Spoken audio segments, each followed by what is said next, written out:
Suivez tous les jours, du lundi au vendredi, le bulletin d'information de la radio Toxic FM. Notre mission consiste à informer l'auditoire de manière objective et équitable.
Nous sommes le vendredi 3 mars 2023.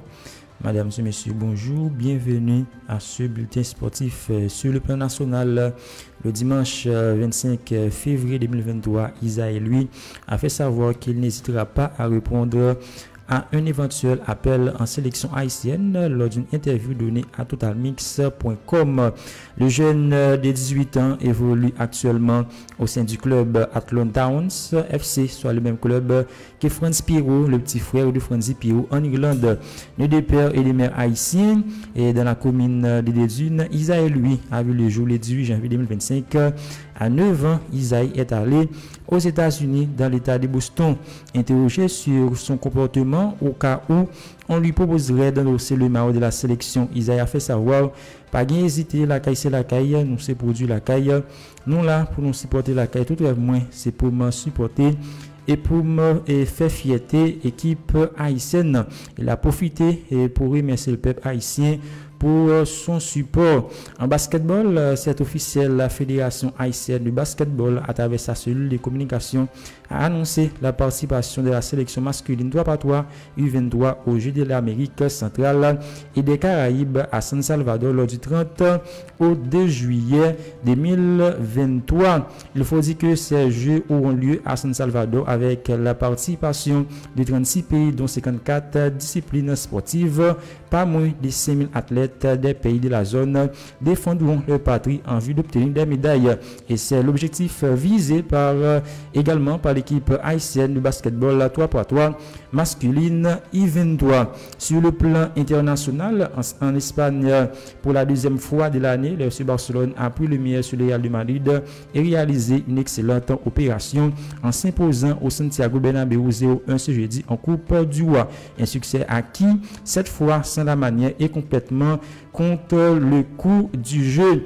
L'entraîneur de la Casablanca, Carlo Ancelotti, s'est montré plutôt positif au coup de sifflet final malgré le résultat décevant.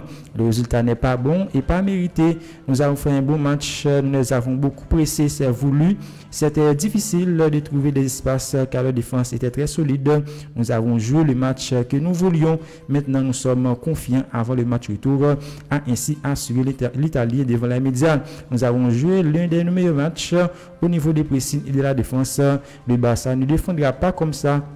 Au canon, nous devons répéter ce que nous avons fait, avoir la même attitude. Pour autant, l'entraîneur de Blaugrana, Xavi, n'a pas forcément apprécié le visage très défensif affiché par son équipe. Le plan, c'était de jouer dans le camp adverse, de gagner les duels, de dominer le match avec le ballon. Mais ça arrive, certaines équipes peuvent te dominer. On n'a pas réussi à avoir la patience nécessaire. Après, le Real n'a presque pas eu d'occasion claire. C'est important pour nous, la défense fait partie du jeu, mais ce n'est pas notre objectif premier. Ça n'a pas été le match que l'on voulait. L'équipe a été bien spectaculaire défensivement. C'est une victoire importante, mais le Real Madrid reste très fort pour moi. Le Real reste favori à terminer. Le coach du Barça avant la manche. Retour en France depuis lundi. Le latéral droit du Paris Saint-Germain, Achraf Hakimi, se retrouve accusé de viol par une jeune femme de 23 ans, publiquement soutenue par le club de la capitale. L'international marocain, par l'intermédiaire de son avocate, a affiché sa sérénité en démentant les accusations prononcées à son sujet. Mais d'après les informations de l'agence France Presse ce vendredi, l'ancien joueur du Real Madrid a été mis en examen pour viol par le parquet de Nanterre après avoir été entendu par les enquêteurs de la sûreté territoriale des Hauts-de-Seine jeudi. Hakimi se retrouve placé sous contrôle judiciaire en attendant la suite de la procédure. Mercredi, le Paris Saint-Germain va défier les Bayern Munich à l'occasion du 8e de finale retour de la Ligue des Champions. Touché à la cheville, l'attaquant parisien Neymar doit normalement rater cette rencontre européenne. Et ce vendredi, l'entraîneur du Paris Saint-Germain, Christophe Galtier, a confirmé les forfaits attendus de l'international et brésilien. Sous contrat jusqu'en juin prochain, le défenseur central du Paris Saint-Germain, Sergio Ramos, 36 ans, 22 matchs en Ligue 1, dispose d'un avenir incertain. Après sa retraite internationale, l'Espagnol a cependant des intentions clairement de son côté. L'ancien madrilène souhaite prolonger son aventure sous les couleurs parisiennes selon les informations du quotidien L'Équipe.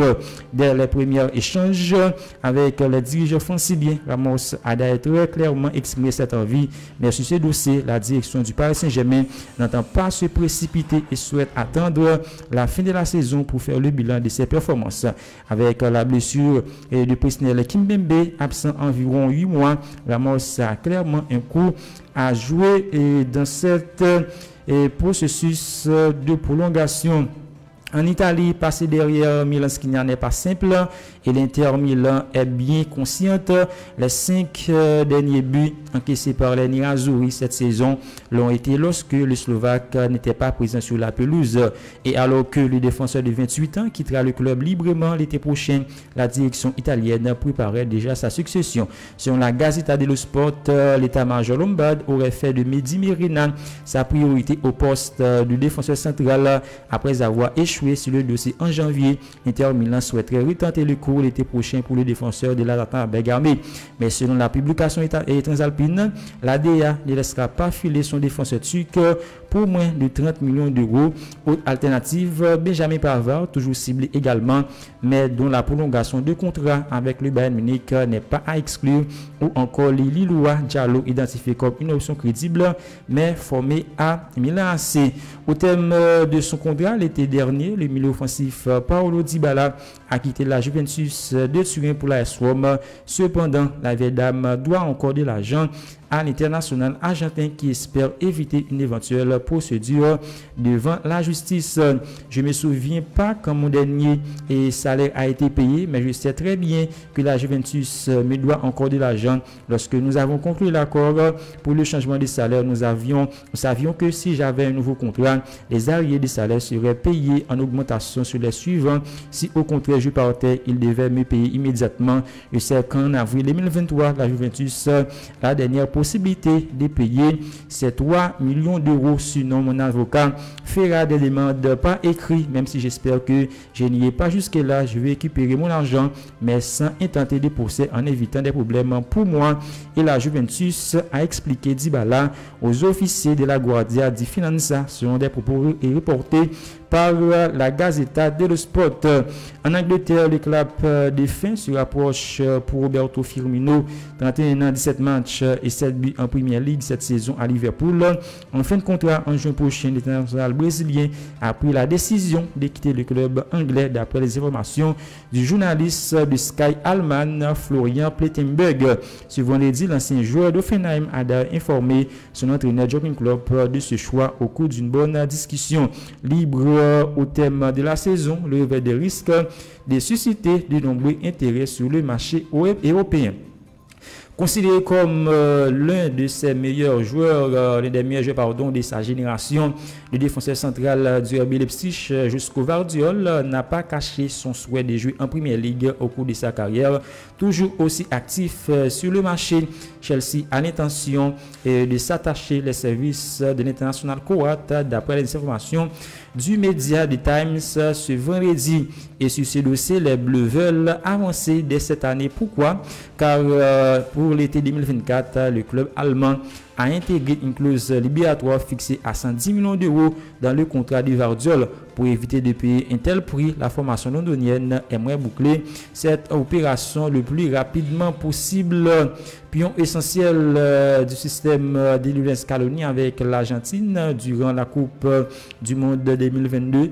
Le milieu de terrain Alexis McAllister, 24 ans, 22 matchs et 7 buts et toute compétition cette saison, s'est relevé aux yeux de tous. Désormais considéré comme l'une des étoiles de la Première Ligue, le sociétaire de Brighton semble promis à un transfert clinquant l'été prochain. Manchester City, Chelsea, la Juventus Turin, tous sont des clubs intéressés au même titre que Liverpool selon le Football Insider. En quête de nouveaux milieux de terrain, les Reds qui ciblent aussi le joueur de l'Inter Nicolo Barilla ont décidé de se mêler à la lutte pour le joueur de l'Albi Céleste estimé à environ 70 millions d'euros par la direction des Seagulls. Les Pays-Bas démarrent un nouveau cycle à la tête et des Oranges durant le Mondial 2022. Louis van Gaal est remplacé par Ronald Koeman qui avait déjà occupé ce poste, mais l'ancien coach du FC Barcelone va devoir avancer sans certains éléments dont Luc de Jong. L'attaquant a annoncé qu'il mettait un terme à sa carrière internationale. Ce vendredi, je quitte le football international. Ce fut un tel honneur. Merci pour tous les souvenirs sous les maillots des Irlandais. Le footballeur âgé de 32 ans a honoré 33 caps et 8 buts. Et le mondial 2022 a été sa dernière compétition. En basketball NBA, les résultats de la nuit: Washington Wizards a dominé Toronto Raptors 119-108. Dallas Mavericks a battu Philadelphia Sixers 133-126.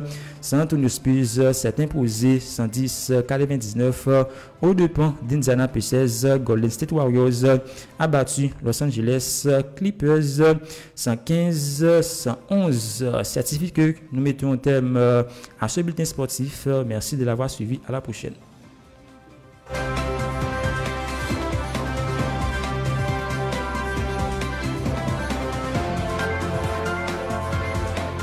Vous avez suivi un bulletin de formation de la radio Toxique FM. Notre mission consiste à informer l'auditoire de manière objective et équitable.